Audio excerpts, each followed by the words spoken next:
আৰু ইফালে শনিবাৰে খঙত অগ্নিশৰ্মা হ'ল বনমন্ত্ৰী প্ৰমীলানী ব্ৰহ্ম। এফালৰ পৰা ৰাজ্যৰ বন বিষয়াক দিলে ধমকি। বাৰম্বাৰ নিৰ্দেশৰ পাছতো বন বিষয়াই নামানে মন্ত্ৰীৰ নিৰ্দেশ আৰু সেয়েহে সভা পাতি ৰাজহুৱাকৈ ভৎসনা ৰাজ্যৰ বন বিভাগক। এই সন্দৰ্ভত নিউজ 18ৰ এক এক্সক্লুচিভ ৰিপৰ্ট।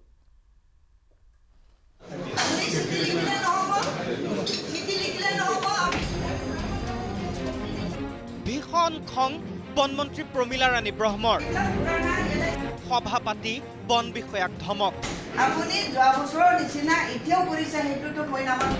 10 জনতকৈ অধিক ডিএফঅক ধমক বনমন্ত্ৰী প্ৰমীলাৰাণীৰ।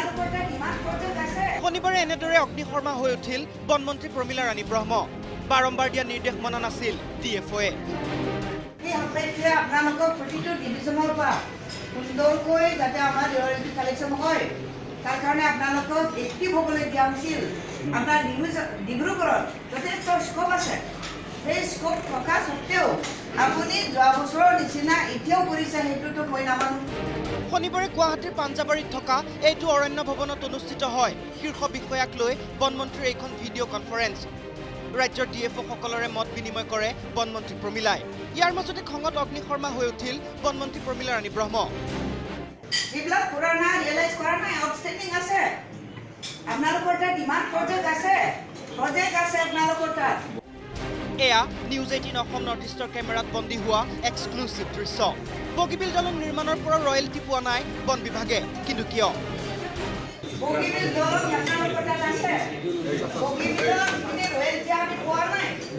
আউটষ্টেণ্ডিং যিখিনি ৰয়েলটি আপোনালোকে আমাক দিব লাগিব। এই কথাটো ক'ব। আপোনালোকে পাছু কৰা নাই। কিমানবাৰ পাছু কৰিছে? কিমানবাৰ কৰিছে? চিঠি লিখিলে নহ'ব। আপুনি তাত ভাৰত যাব লাগিব, কোম্পানী তাত যাব লাগিব আপোনালোকে। বহুবাৰ ৰয়েলটি সংগ্ৰহৰ বাবে ডিএফঅসকলক দিয়া হৈছিল নিৰ্দেশনা, কিন্তু ডিএফঅয়ে নামানিলে মন্ত্ৰীৰ নিৰ্দেশ। সেয়ে যাওৰে গালি দি বনমন্ত্ৰীয়ে সময় বান্ধি দিলে নিৰ্দেশ নমনা ডিএফঅসকলক। মই আপোনাক দায়িত্ব দিছোঁ, আপুনি আৰু এবাৰ ট্ৰাই কৰক। সোমবাৰ মংগলবাৰৰ ভিতৰত আপুনি ট্ৰাই কৰক। যদি ট্ৰাই কৰাৰ পিছত পজিটিভ ৰেছপন্সটো আপুনি আমাক দিব পাৰে তেতিয়াহ'লে আপোনাৰ ওপৰতে ডিপেণ্ড কৰিছোঁ। আৰু নহ'লে মই আপোনালোকৰ আপাৰ আছাম জোনৰ যিজন দায়িত্বত থকা বিষয়া তেওঁক মই পঠিয়াই দিম। এনেদৰে ৰাজ্যৰ একাংশ নীতি নিৰ্দেশনা নমনা খণ্ড বন বিষয়াক বনমন্ত্ৰীয়ে দিলে ধমক। পিছে বনমন্ত্ৰীৰ ধমক খাই এইবাৰ কাম কৰে নে নাই বন বিষয়াই, সেয়াহে হ'ব লক্ষণীয়। কেমেৰা পাৰ্চন বিমল ঘোষৰ সহযোগত Biju Kumar Deka, news 18 Assam north east.